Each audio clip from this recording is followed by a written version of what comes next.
বিশ্বের নৌবাহিনীর মহাকাব্যিক মিলন মেলা বাংলাদেশের নৌবাহিনীর নতুন ইতিহাস রচনা করতে যাচ্ছে। আপনি কি জানেন বাংলাদেশ নৌবাহিনীর জাহাজ বানৌজা সমুদ্র জয় এবার আন্তর্জাতিক নৌবহর পর্যালোচনায় অংশ নিতে পাকিস্তানের করাচিতে যাচ্ছে।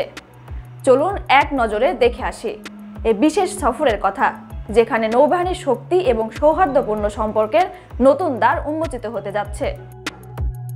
বাংলাদেশের অত্যন্ত গর্বিত জাহাজ বানৌজা সমুদ্র জয় বর্তমানে পাকিস্তানের করাচির উদ্দেশ্যে যাত্রা শুরু করেছে। গত ২৬ জানুয়ারি চট্টগ্রাম বন্দর থেকে এই জাহাজটি রওনা দিয়েছে এবং ৭ থেকে ১১ ফেব্রুয়ারি পর্যন্ত করাচি বন্দরে অবস্থান করবে। এটি আন্তর্জাতিক নৌবহর পর্যালোচনার অংশ, যেখানে বিশ্বের নানা দেশের নৌবাহিনী একত্রিত হয়ে নৌসংগীতা ও সামরিক সহযোগিতা বাড়ানোর লক্ষ্যে বিভিন্ন মহড়ায় অংশগ্রহণ করবে।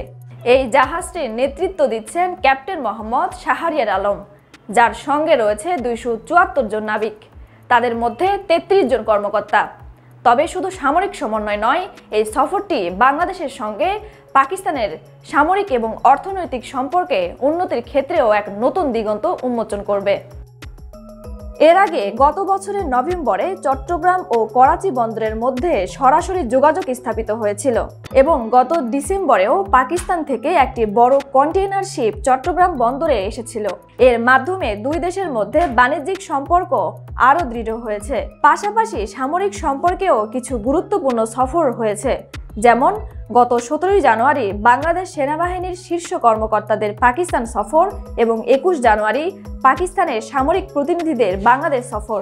এই সফরের মাধ্যমে শুধু দুই দেশের সম্পর্কই নয়, বৈশ্বিক নৌ নিরাপত্তার ক্ষেত্রেও বড় পরিবর্তন আসতে পারে।